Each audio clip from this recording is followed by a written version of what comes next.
আমরা এতক্ষণ বাংলাদেশ এবং নিউজিল্যান্ড সিরিজ সম্পর্কে শুনছিলাম প্রতীক ভাইয়ের কাছ থেকে। আমরা একটু ডিফারেন্টলি ফ্র্যাঞ্চাইজি লিগে যেতে চাই, যেটা হচ্ছে যে রিসেন্টলি আমরা দেখলাম যে ফার্স্ট উইক শেষ হলো দ্য 100-এর। এক্ষেত্রে মেল ফিমেল দুইটা মানে টুর্নামেন্টই একসঙ্গেই চলছে। তো ওভারঅল ফার্স্ট উইকটা নিয়ে যদি সামারাইজ করে বলেন যে আসলে কেমন দেখলেন 100? আমি একটু খুশি, গতকাল বার্মিংহাম ফিনিক্স তাদের প্রথম ম্যাচ জিতেছে। বার্মিংহাম ফিনিক্স আমার বরাবরই একটা পছন্দের দল 100-এ, তবে এবার তাদের টিমটা আমার একটু দুর্বল মনে হচ্ছে। দে আর লাইকিং ব্যালেন্সটা একটু কম আর কি। They are lacking a professional spinner. It could be either finger spinner or wrist spinner, কোনো রকমের স্পিনারই কিন্তু নেই বার্মিংহাম টিমে। সো এটা একটা কনসার্নের জায়গা, এবং টুর্নামেন্টে তারা কত দূর এগোতে পারবে এটা আমার কাছে একটা টেনশনের জায়গা আছে। টপ অর্ডারে বেন ডাকেট খুব একটা ছন্দে মনে হচ্ছে না আমার। গতকালকে আসলে লিয়াম লিভিংস্টনের একটা অতি মানবীয় পারফরমেন্সে কিন্তু তারা আসলে ম্যাচটা বের করে আনে আর কি। তবে ইয়াংস্টারদের কথা যদি বলি তাহলে জ্যাকব বেথেল আর ডেন মুজলি, এই দুইজন লেফট আর্ম ব্যাটার রয়েছেন বার্মিংহাম ফিনিক্সে। তারা হয়তো ভবিষ্যতে ইংল্যান্ডকে লম্বা সময় সার্ভ করবেন। তো বার্মিংহাম ফিনিক্স হয়তো এই দুইজন লোকাল প্লেয়ারের দিকে তাকিয়ে থাকবে যদি তারা টুর্নামেন্টের সামনের দিকে প্রসিড করতে চায় ভালো মতো। এখানে একটা আসার কথা হচ্ছে তাদের pace trio, Kiwi pace trio, Adam Milne, Tim Southee আর ট্রেন্ট বোল্ট, তিনজন আর কি খেলছেন বার্মিংহাম ফিনিক্সের হয়ে। তো এটা তাদের একটা শক্তিমত্তার জায়গা অবশ্যই বলতে হবে। আর একটা জায়গা যদি আমি বলি তাহলে হচ্ছে তাদের মিডল অর্ডার, লিয়াম লিভিংস্টন এবং জ্যাকব বেথেল। লুইস কিম্বার উনি রয়েছেন, উনি কাউন্টি ক্রিকেটে লিস্টারশায়ারের হয়ে খেলেন, এখানে বার্মিংহামের হয়ে খেলছেন। তো পেস ট্রায়োটা আর মিডল অর্ডার ব্যাটিংটা যেটা হচ্ছে লিয়াম লিভিংস্টন, জ্যাকব বেথেল আর হচ্ছে লুই কিম্বার, এবং ডাকেটের তো বোনাস হিসেবেই আছে। হ্যাঁ, উনি যদি পারফর্ম করেন তাহলে তো বেশ ভালো। বাট ইয়েট এই সব কয়টা অ্যাসপেক্টও যদি তাদের ক্লিক করে, তাদের স্পিন বোলিং অপশন কিন্তু একটা কনসার্নের জায়গা হয়ে থাকবে।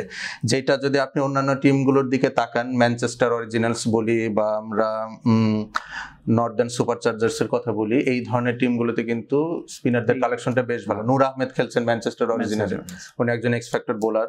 আপনি যদি নর্দার্ন সুপারচার্জার্সের দিকে তাকান সেক্ষেত্রে আদিল রাশিদ খেলছেন এবং ইমাদ ওয়াসিম রয়েছেন, দুজনই খুবই ভিন্ন ধর্মী বোলার।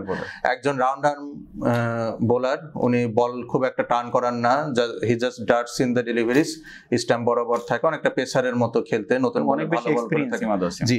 এবং আদিল রশিদ রয়েছেন, উনি রিস্ট স্পিনার। সো এটা একটা ভালো কম্বিনেশন। পাশাপাশি নর্দার্ন সুপারচার্জার্স এর ড্যানিয়েল লরেন্স রয়েছেন, উনি অফ স্পিন বোলিং করে থাকেন, মূলত ব্যাটিং করে থাকেন, বাট পাশাপাশি অফ স্পিনটাও ভালো। তো এখানে আপনি দেখবেন নর্দার্ন সুপারচার্জার্স এর 60টা বল করার মতো স্পিনার রয়েছে।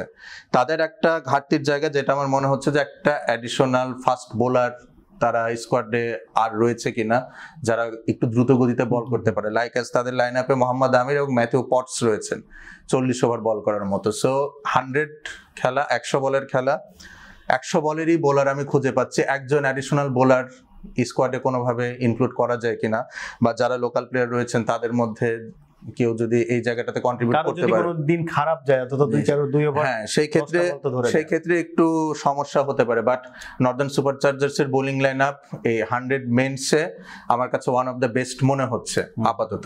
এখন যদি আমরা টুর্নামেন্টে ব্যাটিং শক্তিমত্তার কথা বলি যে কোন টিমের ব্যাটিং লাইনআপ খুব ভালো, আমি ম্যানচেস্টার অরিজিনালসকে আগিয়ে রাখবো, কারণ সেখানে আপনার ওপেন করছেন ফিল সল্ট এবং একজন লোকাল ব্যাটার রয়েছেন ম্যাককিনি, লেফট হ্যান্ডেড ব্যাটার, বেশ ভালো উনি ব্যাট করে থাকেন, হার্ড হিটিং গুলো বেশ ভালো হয় ওনার।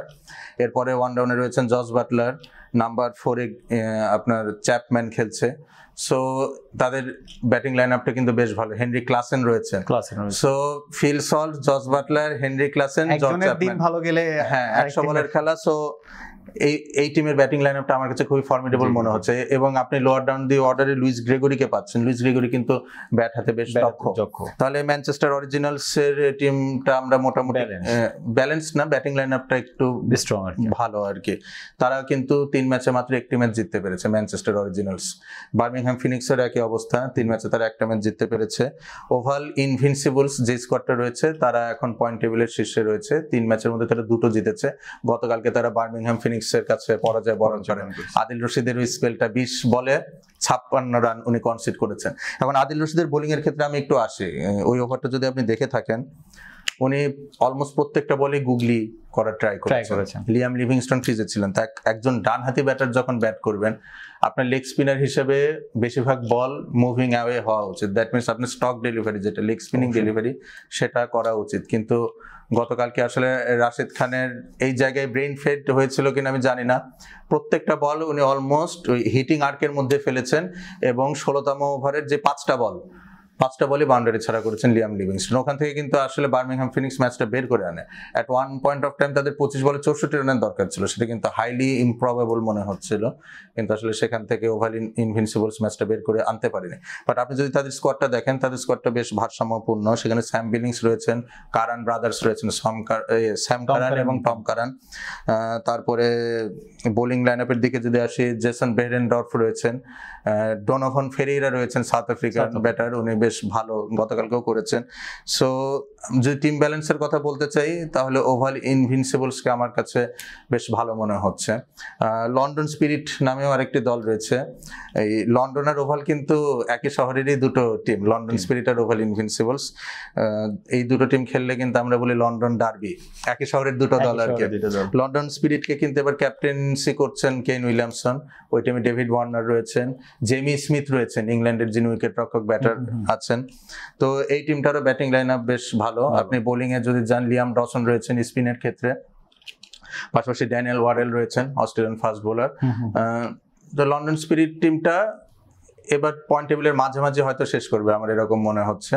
আপনি যদি টুর্নামেন্ট টাইটেল ক্লেম করার মতো দুটো দল আমার কাছে জিজ্ঞাসা করেন তাহলে আমি বলবো যে ম্যানচেস্টার অরিজিনালস আর নর্দার্ন সুপারচার্জার্স।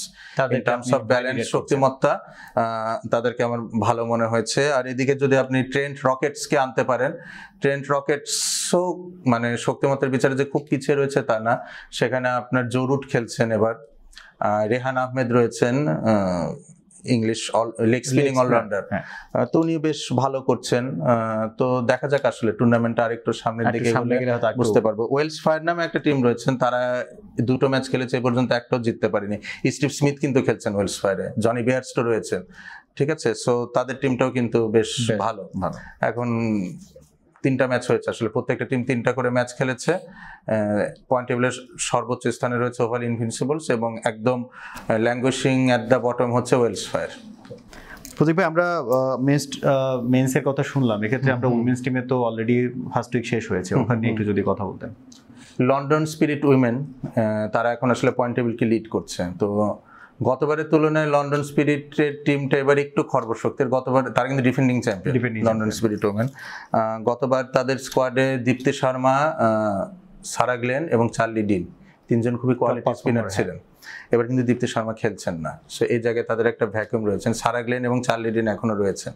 আর ব্যাটিং এর ক্ষেত্রে যদি আমি আসি তাহলে হেদার নাইট কিন্তু ইনজুরির জন্য খেলতে পারছেন না এই টুর্নামেন্টটা। উনি কিন্তু ইংলিশ ক্যাপ্টেন মহিলা দলের, উনি কিন্তু ইন্ডিয়ার সাথে সিরিজটাও মিস করেছেন। তো হেদার নাইট আর দীপ্তি শর্মার অনুপস্থিতি টিমটা শক্তিমত্তা বেশ কিছুটা কমিয়েছে, বাট ইয়েট তারা কিন্তু 3টা ম্যাচের 3টাই জিতেছে। এখন টুর্নামেন্টের লং রানে তারা কেমন করবে এটা একটা আমার কাছে প্রশ্নের জায়গা থাকছে। তবে so far so good for London Spirit women. আর মহিলাদের এই মানে উইংটাতে আমার কাছে সবচেয়ে দুর্বল টিম মনে হচ্ছে বার্মিংহাম ফিনিক্স। ছেলেদের টিমের মতো মানে তাদের টিমেরও একই অবস্থা, কোনো ভালো স্পিনার নেই, কোয়ালিটি কোনো স্পিনার নেই। কিন্তু আপনি যদি ইন্ডিভিজুয়ালের দিকে তাকান, বেশ কিছু ভালো প্লেয়ার রয়েছে। এলিসা পেরি রয়েছেন Australian allrounder, Australian fast bowler Megan Schutt রয়েছেন, এদিকে English wicket keeper Amy Jones রয়েছেন। বাট ইন্ডিভিজুয়ালের কথা যদি বাদ দেই, টিম কিছু প্লেয়ার থাকে কিন্তু টিম মেম্বার আর কি, বা ট্রু টিম পারসন, এরকম প্লেয়ারের সংখ্যা তাদের টিমে আমার কাছে একটু কম মনে হচ্ছে। এখন যদি বাদবাকি টিমের কথা আসি, নর্দার্ন সুপারচার্জার্সের কথা যদি আমি বলতে চাই, সেখানে কিন্তু Aussie trio, Phoebe Litchfield, Annabel Sutherland এবং জর্জিয়া ওয়েরহাম, 3জন খুব ভালো মানের ক্রিকেটার রয়েছে। বাট এখানেও আমি নর্দার্ন সুপারচার্জার্সে লোকাল কোয়ালিটি ক্রিকেটারের অভাব দেখছি। এখন যদি আমরা ট্রেন্ট রকেটসের ক্ষেত্রে আসি, এই টিমটা আমার কাছে বেশ ভালো মনে হয়েছে। সেখানে ইংলিশ অলরাউন্ডার ন্যাট সিভার ব্রান্ট রয়েছেন, অজি অলরাউন্ডার অ্যাশ গার্ডনার রয়েছেন, অ্যালানা কিং রয়েছেন, অজি লেগ স্পিনার।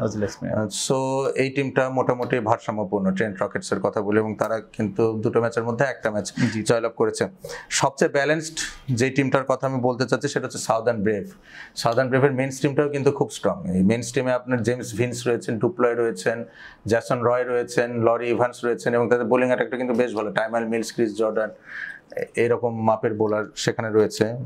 মেয়েদের ইয়েতে যদি আসি, English fast bowler Lauren Bell, উনি কিন্তু আসলে এখন ইংল্যান্ডের প্রিমিয়াম ফাস্ট বোলার, তিনি এই স্কোয়াডে রয়েছেন। স্মৃতি মান্দানা গতবার খেলেছিলেন সাউদার্ন ব্রেভে, এবার ওনাকে আমরা দেখতে পাচ্ছি না। তবে ইংলিশ ওপেনার ড্যানি ওয়াট হজ উনি খেলছেন।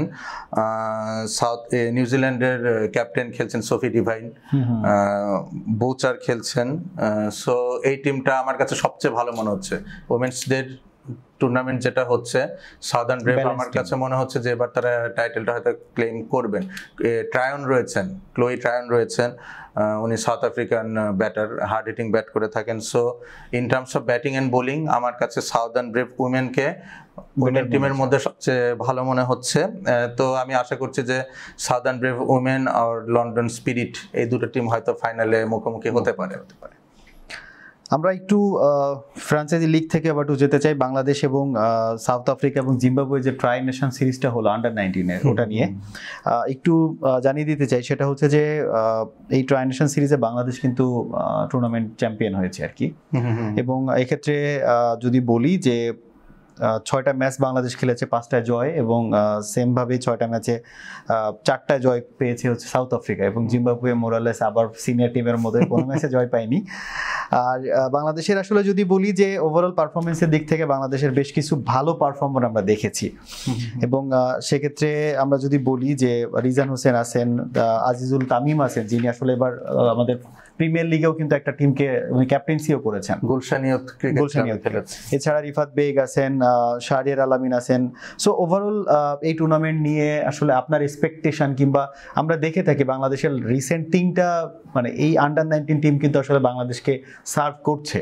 এবং লাস্টের দিন আমরা শুনছিলাম একটা মিডিয়াতে যে গত যেটা নিয়ে আসলে বাংলাদেশ টিমকে সার্ভ করছে, রিসেন্ট টাইম চ্যাম্পিয়ন যেটা আমরা দেখছি যে তৌহিদ হৃদয় কিংবা হচ্ছে ওই টিমটার থেকেও নাকি বেটার টিমকে ক্লেম করা হচ্ছে। কিন্তু আমরা যেটা দেখি যে এদেরকে নার্সিং বলেন, কোনো না কোনো কারণে বলেন, এই টিমটা কিন্তু আসলে ওইভাবে ন্যাশনাল গ্রিডে আসে না। ওভারঅল এখন ধরেন এই টিমটা বেটার আমরা কিসের বেসিসে বলছি? Statistics, win percentage, number of trophies. এখন খেলছি আমরা কাদের এগেইনস্টে?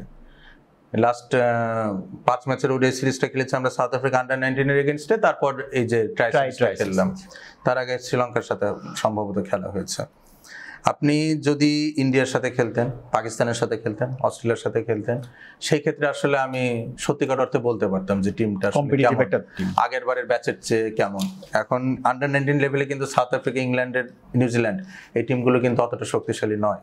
আন্ডার-19 যে পর্যায়টা রয়েছে সেখানে কিন্তু বাংলাদেশি বেশ ফর্মিডেবল একটা টিম, এবং সর্বোচ্চ জয়ের যে তালিকাটা রয়েছে আন্ডার-19 টিম হিসাবে, সেখানে কিন্তু বাংলাদেশের অবস্থান একদম উপরের দিকে। তো আমার মনে হয় রেফারেন্সটা একটা ম্যাটার করে, যে আসলে আমরা কাদের বিরুদ্ধে জিতছি, কিভাবে জিতছি। সিরিজটা যদি পাকিস্তান বা ইন্ডিয়া এরকম কোনো টিমের ফুল স্ট্রেংথ স্কোয়াডের সাথে হতো, আমার মনে হয় সেই ক্ষেত্রে একটা সিদ্ধান্তে আসলে ভালো হতো। আমরা আসলে আমাদের দেশের মিডিয়া বলি বা সাধারণ জনগণ সবাই একটু দ্রুত কোনো কিছু বলে ফেলতে খুব পছন্দ করি।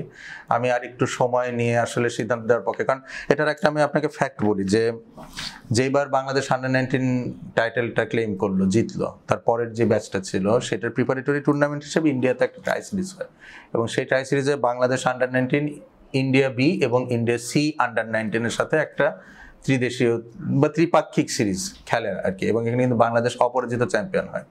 একেবারে বলা হচ্ছিল, সব মিডিয়াতে বলা হচ্ছিল ভারতকে গুড়িয়ে দিয়েছে, এই সেই হেন তেন অনেক কথাবার্তা। কিন্তু পরবর্তীতে যখন মেইন টুর্নামেন্টে গেল, বাংলাদেশ কিন্তু মূল পর্বে একটা ম্যাচও জিততে পারেনি সেইবার, এবং ইন্ডিয়ার আসলে একটা ফুল স্ট্রেংথ স্কোয়াড ছিল না। It was India B and C under nineteen team, যার এগেনস্টে বাংলাদেশ আন্ডার-19 এর ফুল স্ট্রেংথ স্কোয়াড খেলেছিল এবং ওখানে পারফর্ম করেছিল। সো আসলে ইলিউশনে ভোগার কোনো অপশন নেই, যেহেতু সামনে আন্ডার-19 বড় বড় টুর্নামেন্টগুলো রয়েছে, ভালো করছে, it's a good sign. But এটা বলার এখনো সময় আসেনি যে প্রিভিয়াস ব্যাচের চেয়ে এই ব্যাচটা ভালো, কারণ প্রিভিয়াস ব্যাচটা আমার কাছে আসলে খুব অন্যরকমই লেগেছিল। আপনি তাদের খেলার ধরন বলেন, তাদের অ্যাটিটিউড টুয়ার্ডস গেম বলেন, তাদের গেম অ্যাওয়ারনেস বলেন, সবকিছুর দিক থেকে বাংলাদেশ আন্ডার-19 যে ব্যাচটা চ্যাম্পিয়ন হচ্ছে, that is one of the best batches. So আমার মনে হয় আর একটু সময় নিয়ে সিদ্ধান্ত দেওয়াটা বেটার হবে। অবশ্যই, বাট আমরা কংগ্রাচুলেট করতে চাই বাংলাদেশ টিমকে, কারণ এখান থেকে আসলে আমরা অনেক ব্যাটসম্যান কিংবা বোলারকে দেখেছি যারা আসলে চিন্তা করা যায় বাংলাদেশ টিমকে সার্ভ করবে, হয়তো ওইভাবে যদি বিসিবি তাদেরকে নার্সিং করে। বিশেষ করে যে পেস বোলিং অলরাউন্ডারদের কথা যদি বলি, রিজান হোসেন এখানে রয়েছেন, উনি বোধহয় ম্যান অফ দ্য টুর্নামেন্ট হয়েছেন। তো এরকম আসলে প্লেয়ার তো আমাদের দরকার ন্যাশনাল সার্কিটের জন্য। সাইফুদ্দিনকে তো আমরা ফুললি অ্যাভেলেবল পাচ্ছি না, কখনো পাইও নি। তো পাইপলাইনে যদি এরকম 2 থেকে 3 জন ফাস্ট বোলিং অলরাউন্ডার থেকে থাকে, বর্তমান যে ক্রিকেটিং কালচার সেখানে কিন্তু ফাস্ট বোলিং অলরাউন্ডার একটা হটকেক আপনি যদি বলে থাকেন। আমরা যে শুরুতে যে আলোচনা করছিলাম, ওয়েস্ট ইন্ডিজ এই সিরিজে ভালো করেছে, গ্রিভস রয়েছেন, রোমারিও শেফার্ড রয়েছেন ফাস্ট বোলিং অলরাউন্ডার। আপনি যদি অস্ট্রেলিয়া স্কোয়াডের দিকে তাকান, মিচ মার্শ রয়েছেন, ক্যামেরন গ্রিন রয়েছেন, তারপরে হচ্ছে অ্যারন হার্ডি রয়েছেন, মিচ ওয়েন রয়েছেন। মানে আমরা অস্ট্রেলিয়ার কথা আপনাকে ইন্টারাপ্ট করলাম, অস্ট্রেলিয়ার কথা বাদ দেই কিংবা মানে ফার্স্ট যে 4-5টা দলকেই বাদ দেন আপনি। জি জি। এরপর আপনি পাকিস্তানের কথা বলেন, আপনি আফগানিস্তানের কথা বলেন, এই টিমগুলোতেও কিন্তু সেম ভাবে বোলিং অলরাউন্ডার অনেক বেশি। Pace bowling allrounder particularly Gulbadin Naib, Omar Zahir মতো অলরাউন্ডার রয়েছে, কারিম জানাত রয়েছে আফগানিস্তানে। ইন্ডিয়ার কথা কি আর বলবো, ঠিক আছে, নীতিশ কুমার রেড্ডি, হার্দিক পান্ডিয়া, শিবম দুবে, ঠিক আছে, এরকম অলরাউন্ডার রয়েছে। সো আসলে যদি উঠে আসে এটা তো আমাদের জন্যই বেটার, সেট হয়ে যাবে। কিন্তু আসলে ব্যাপারটা কি যে ইনিশিয়ালি টুর্নামেন্টগুলোতে ভালো হয়, পরে কেন জানি তাদেরকে খুঁজে পাওয়া যায় না। যে মোহাম্মদ রিজওয়ান নামে একজন অলরাউন্ডারকে আমরা দেখেছিলাম, উনি নাম্বার 3-তে ব্যাট করতেন এবং 130-এর উপর কন্টিনিউয়াসলি বল করতে পারতেন। তাকে নিয়ে কিন্তু কিছুদিন আগেও বেশ কথাবার্তা হয়েছে, এখন কিন্তু ওনাকে আমরা অফ দ্য সিন দেখছি। সো এটাও আসলে মানে ক্রিকেট ফ্যান হিসেবে যদি বলে থাকি আমি, যে আমাদেরও কিন্তু একটা জানার অধিকার রয়েছে যে আসলে প্লেয়ারটাকে বর্তমানে কি প্ল্যান হচ্ছে, উনি কোথায় আছেন, বা তাকে কিভাবে গ্রুম করা হচ্ছে, এগুলো কিন্তু পর্দার অন্তরালে থেকে যায় আসলে। আমরা এবার একটু যেতে চাই অস্ট্রেলিয়া এবং সাউথ আফ্রিকার টি-20 সিরিজ, যেটা 2টা ম্যাচ আমরা দেখেছি। ফার্স্ট ম্যাচে অস্ট্রেলিয়া 17 রানে জয়লাভ করেছে এবং সেকেন্ড ম্যাচে যেটা 53 রানে তারা হেরেছে আর কি সাউথ আফ্রিকার কাছে।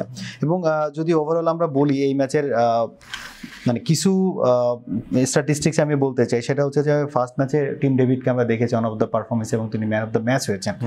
এবং সেকেন্ড ম্যাচে সাউথ আফ্রিকার পক্ষে সেকেন্ড কুইকেস্ট 100 করেছেন হচ্ছে ব্রেভিস আর কি। সো ওভারঅল 2টা ম্যাচের ক্ষেত্রে যদি আপনি বলেন কেমন দেখলেন সিরিজ 2টা ম্যাচে? সিরিজ নাইসলি পয়েজড, সিরিজ ডিসাইডিং ম্যাচটা সামনে অপেক্ষা করছে। এটা সিরিজের জন্য ভালো, সবার আকর্ষণ রয়েছে। সাউথ আফ্রিকা কিন্তু প্রথম ম্যাচটাও জিততে পারতো, যে টার্গেটটা ছিল অ্যাট ওয়ান স্টেজ তারা 14 ওভার শেষে 120 রান 3 উইকেটে ছিল, ভালো শুরুটা ছিল এবং ট্রিস্টান স্টাবস বেশ ভালো খেলছিলেন। রিকেলটন এবং ট্রিস্টান স্টাবস দুজনেই ক্রিজে কিন্তু খুব ভালোভাবে সেট ছিলেন। সেই জায়গা থেকে সাউথ আফ্রিকা আসলে ম্যাচটা বের করতে আনতে পারেন, অনেকটা নিউজিল্যান্ডের সাথে ত্রিদেশীয় সিরিজের ফাইনালের মতো। আসলে এই লোয়ার মিডল অর্ডারটা খুব নতুন সাউথ আফ্রিকার ক্ষেত্রে। আপনি মুথুসামির কথা বলেন, বসের কথা বলেন, লিন্ডের কথা বলেন, তারা আসলে একদমই নতুন এই সার্কিটে। এই জন্য বোধহয় প্রেশারটার সাথে এই সিচুয়েশনগুলোর সাথে কোপ আপ করতে একটু কষ্ট হচ্ছে। But Dewald Brevis stole the show last match, ঠিক আছে, উনি একাই আসলে সাউথ আফ্রিকাকে ম্যাচটা এনে দিয়েছেন। তো আমরা আসলে অপেক্ষা করছি যে ফাইনাল ম্যাচটা খুব জমজমাট হবে। এবং আপনি যদি দেখেন দুটো টিমই কিন্তু খুব মানে power heavy batting line up. আপনি সাউথ আফ্রিকার ক্ষেত্রে যদি আসেন, Ryan Rickelton, Tristan Stubbs, Dewald ব্রেভিসের মতো ব্যাটার রয়েছেন, একপাশে এইডেন মার্করাম রয়েছেন।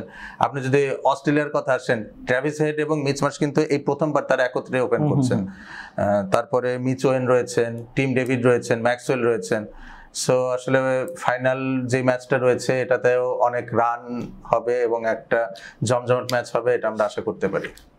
আমরা একবারই শেষ পর্যায়ে চলে এসেছি, 2টা টপিক নিয়ে আলোচনা করতে চাই। একটা হচ্ছে বাংলাদেশ এবং নেদারল্যান্ড সিরিজ শুরু হতে যাচ্ছে, যেটার ফার্স্ট ম্যাচ 30 অগস্ট এবং পরে 2টা ম্যাচ 1 এবং 3 তারিখে। এবং সবচেয়ে মজার জিনিস, আমরা এর আগের এপিসোডে কথা বলছিলাম কিংবা আমাদের এর আগে প্রিভিয়াস যে শোগুলোতে সেখানেও কথা বলছিলাম যে এই সিরিজটা আসলে কোথায় হওয়া উচিত, কারণ এটা বাংলাদেশের এশিয়া কাপের একটা প্রস্তুতিমূলক একটা সিরিজ। তো এটা যদি আসলে ভালো কোনো ফিল্ডে কিংবা ভালো কোনো গ্রাউন্ডসে না হয়, সেটা হচ্ছে প্রস্তুতিটা বাংলাদেশ এশিয়া কাপ কিভাবে নিচ্ছে। এবং সবচেয়ে খুশির সংবাদ যেটা আমরা জেনেছি যে এটা সিলেটে অনুষ্ঠিত হচ্ছে। তো আপনার কাছে এক্সপেকটেশনটা কেমন যে নেদারল্যান্ডের এই সিরিজটা আসলে বাংলাদেশ কি কি ট্রায়াল করতে পারে কিংবা কিভাবে জিনিসটাকে সর্বোচ্চ ইউটিলাইজ করতে পারে? সবার আগে আমি চাইবো যে 3টা ম্যাচ হোক, কারণ সিলেট তো খুবই মানে বৃষ্টি প্রবণ একটা এলাকা আর কি, ঠিক আছে। তো আশা করি যে 3টা ম্যাচই হবে, তাহলে বাংলাদেশ তাদের প্র্যাকটিসের বেঞ্চটাকেও একটু সাজিয়ে নিতে পারে। হ্যাঁ, এখন ওপেনিং এর একটা ব্যাকআপ অপশন আমাদের চেক করতে হবে। মিডল অর্ডার নিয়ে অনেক কথা হচ্ছে আসলে। এখন টপ এন্ড টি20 তো খেলতে গেছেন মাহিদুল ইসলাম অঙ্কন, নুরুল হাসান সোহান, আসলে ওখানকার পারফরমেন্সটা একটু ম্যাটার করবে যে অবশ্যই ব্যাকআপ হিসাবে ওখান থেকে কাউকে ডিরেক্ট এশিয়া কাপে নিয়ে যাওয়া হবে কিনা। এটা নিয়ে তো আসলে কথা বলেছিলাম আমি লাস্ট এপিসোডেও, যে টপ এন্ড টি20তে এরকম জাতীয় দলের খেলা ক্রিকেটাররা কেন খেলছেন। মাহিদুল ইসলাম অঙ্কনের ইনক্লুশনটা ঠিক আছে, বাট আফিফ হোসেন, নুরুল হাসান সোহানকে নেওয়ার পক্ষপাতে আমি ছিলাম না। তো এখন দেখা যাক ওখানে যদি তারা পারফর্ম করেন, হয়তো সেখান থেকে একজন ব্যাকআপ অপশন নিতে পারে। আর এখানে হয়তো এই তাহিদ হৃদয়, মেহেদী হাসান মিরাজকে আমার মনে হয় বাই রোটেশন খেলিয়ে দেখা হতে পারে, কারণ তাহিদ হৃদয়ের ব্যাটিং পারফরমেন্স খুবই ডিসমাল আমার কাছে লাগছে। আর উনি যদি রানও বের করেন, যে স্ট্রাইক রেটে উনি রানটা করছেন বা রানটা করতে উনি উইকেটে যতটা স্ট্রাগল করছেন, তো আমার মনে হয় বিকল্প অপশনের দিকে হয়তো যেতে হতে পারে বাংলাদেশ টিম ম্যানেজমেন্টকে। এটা একটা ইস্যু। আর একটা ইস্যুতে সিদ্ধান্ত আসতে হবে বাংলাদেশ টিম ম্যানেজমেন্টকে, যে আপনি রিশাদ হোসেন না নাসুম আহমেদ কাকে খেলাবেন। রিশাদ হোসেন কিন্তু ইদানিং তার বোলিং স্পেলগুলো আমরা বেশ খরচে দেখছি। আর হচ্ছে আপনার যেই দলগুলোর এগেনস্টে খেলা হবে এশিয়া কাপে, আপনি আফগানিস্তানের এগেনস্টে রিশাদ হোসেন খুব আহামরি কোনো বোলার হিসাবে মানে দাঁড়াবে বলে আমার মনে হচ্ছে না, কারণ আফগানিস্তান আমরা বলতে পারি মিস্ট্রি স্পিনের স্বর্গরাজ্য বর্তমান সময়। গাজানফার রয়েছেন, রাশিদ খান রয়েছেন, মুজিব এক সময় অনেক ভালো বোলিং করে এসেছেন, ঠিক আছে। সো রিশাদ হোসেনের ইনক্লুশনটা কতটুকু যুক্তিসঙ্গত হবে, বা তার পরিবর্তে নাসুম আহমেদকে চেষ্টা করে দেখা হবে কিনা, সেটা আমার মনে হয় সিরিজে টিম ম্যানেজমেন্ট দেখবে। কারণ আপনি যদি পাকিস্তানের সাথে রিসেন্টলি কনক্লুডেড টি20 সিরিজ দেখেন, সেখানে কিন্তু লাস্ট ম্যাচটা নাসুম আহমেদ খুব ভালো করেছেন। এবং আমি সবসময় বলছি পাওয়ার প্লেতে উনি বাম হাতিদের এগেনস্টে খুব ভালো বোলিং করে থাকেন। তো আমরা যেহেতু নতুন বলের বোলারও কিন্তু পেতে অনেক স্ট্রাগল করছে। তানজিম হাসান সাকিব নতুন বলে ভালো করার সত্ত্বেও তাকে খেলানো হচ্ছে না। আমি কিন্তু তানজিম হাসান সাকিবকে নতুন বলে বোলিং করানোর পক্ষে, ওনার বেস্ট আউটপুটটা আমরা তখন পেতে পারি। তো সেই ক্ষেত্রে নাসুম আহমেদ কিন্তু নতুন বলেও একটা ভালো অপশন হতে পারে, বা উইকেট যদি স্পিনারদের সাপোর্ট করে হয়তো আমরা নাসুম আহমেদ, রিশাদ হোসেন দুজনকেই খেলাতে পারি। আমরা এক প্রান্ত থেকে দেখি যে শেখ মেহেদীকে ওপেন করতে, এবং আরেক প্রান্ত থেকে কোনো না কোনো পেস বোলিং আমরা দেখে থাকি। অনেক সময় দুইজনেরই দিন খারাপ যেতেই পারে, সেক্ষেত্রে তো আমার ওপেনিং এ আরেকজন কে ব্যাকআপ লাগতে পারে। সেক্ষেত্রে হয়তো আপনার কথা মতো আমরা যদি বলি যে নাসুম আহমেদকে হয়তো সেকেন্ড স্পিন বোলিং অপশন হিসেবে আমরা পাওয়ার প্লেয়ার চিন্তা করতে পারি। জি, আর যত শেখ মেহেদী একটু উপরে ব্যাটিং করেছেন, সেক্ষেত্রে নাসুম আহমেদকে আমরা অকুপাই করতে পারবো টিম ম্যানেজমেন্ট, এবং ব্যাটিং এও তার সাপোর্ট আমরা পাচ্ছি। তো মোটামুটি ঘুরে ফিরে 3টা জায়গা, একটা হচ্ছে টপ অর্ডারে ব্যাকআপ ব্যাটসম্যান পাওয়া, আর মোটামুটি তানজিদ তামিম আর পারভেজ হোসেন ইমন্ত আছেন, অবশ্যই একজন ব্যাকআপ ওপেনারকে দেখে নেওয়া। মিডল অর্ডারে তাহিদ হৃদয় বা মেহেদী হাসান মিরাজের এই জায়গাটা, বা টপ এন্ড টি20 দিকে আমাদের একটু নজর রাখতে হবে, পাশাপাশি যে মাহিদুল ইসলাম অঙ্কন, নুরুল হাসান সোহান কেমন পারফর্ম করছেন, এখান থেকে একটা সিদ্ধান্তে আসতে হবে। আর একটা হচ্ছে লিডিং স্পিনার হিসেবে আমরা কাকে দেখবো, মানে স্পেশালিস্ট স্পিনার হিসেবে, কারণ শেখ মেহেদী কিন্তু অনেকটা অলরাউন্ডার হিসেবে খেলছেন। তো শুধুমাত্র স্পিনার হিসেবে স্কোয়াডে কে থাকবেন ফাইনাল স্কোয়াডে, নাসুম আহমেদ নাকি রিশাদ হোসেন, এটা একটা সিদ্ধান্তের জায়গা হতে পারে। আমরা একবারই শেষ পর্যায়ে আরেকটা জিনিস একটু জানতে চাও, সেটা হচ্ছে যে বাংলাদেশের কন্ডিশনিং ক্যাম্প চলছে, এবং আমরা মিডিয়াতে দেখছিলাম যে প্রত্যেকের জন্য প্রচুর স্ট্রাগল ছিল। আসলে এটা জানতে চাও একটা কারণে, সেটা হচ্ছে আসলে অনেকদিন পরে কন্ডিশনিং ক্যাম্পের কারণে কি এরকম দেখছি আমরা, আদারওয়াইজ বাংলাদেশের আসলে প্লেয়ারদের এই জায়গাগুলোতে গ্যাপ ছিল আগে থেকেই? কিছুটা গ্যাপ থাকতে পারে, কারণ বাইরের দেশের ক্রিকেটাররা যেভাবে মেনটেন করেন বা তাদের সুযোগ সুবিধার কথা যদি আমরা বলি, আমাদেরও এখন অনেক আপগ্রেডেশন রয়েছে, বাট ফিটনেস নিয়ে সতর্কতা আমার মনে হয় অন্যান্য দেশের থেকে আমরা এখন কিছুটা পিছিয়ে রয়েছি। আর ফিটনেসটা কেন গুরুত্বপূর্ণ, আপনি যদি একটা ম্যাচে ফুললি ফিট ফিল করেন নিজেকে, আপনি যদি নিজের বডিটাকে নিয়ে একটা গুড ফিল আসে, তখন কিন্তু আপনার গেমের অন্যান্য অ্যাসপেক্টও সেটা প্রভাব রাখে। সাকিব আল হাসান এত লম্বা সময় ধরে বিশ্বের 1 নম্বর অলরাউন্ডার কেন ছিলেন? ওনার ইনজুরির সংখ্যা কিন্তু খুব কম ছিল। সাকিব আল হাসান হার্ডলি কোনো ইনজুরিতে ভুগেছেন ওনার এন্টায়ার ক্রিকেট লাইফে।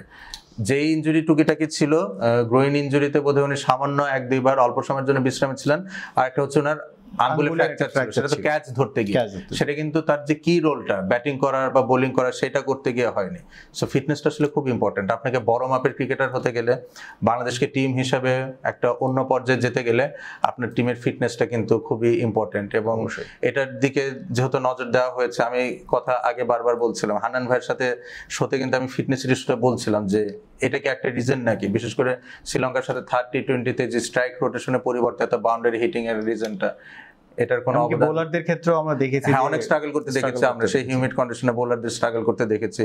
তাসকিন আহমেদ হাফ ফিট হয়ে ফার্স্ট ওয়ানডে লাস্ট কয়েকটা ওভার করেছেন। তানভীর মুস্তাফিজ ইসলামকে, রহমানকেও এরকম দেখেছি হ্যাঁ আমরা। তানভীর ইসলামকে আমরা স্ট্রাগল করতে দেখেছি। সো এই ধরনের ক্যাম্পগুলো আমি চাইবো যে আরো বেশি বেশি হোক, এতে আমাদের ক্রিকেটের সামনের দিকে এগিয়ে যাবে। ওকে, ধন্যবাদ। আজকে আমরা এখানেই শেষ করছি। দর্শকদেরকে আপনাদের মতামত জানিয়ে আমাদেরকে ফেসবুক এবং আমাদের ইউটিউবের কমেন্ট বক্সে জানাবেন আপনাদের মতামত, এবং আগামী এপিসোড দেখার আমন্ত্রণ জানিয়ে শেষ করছি। আসসালামু আলাইকুম।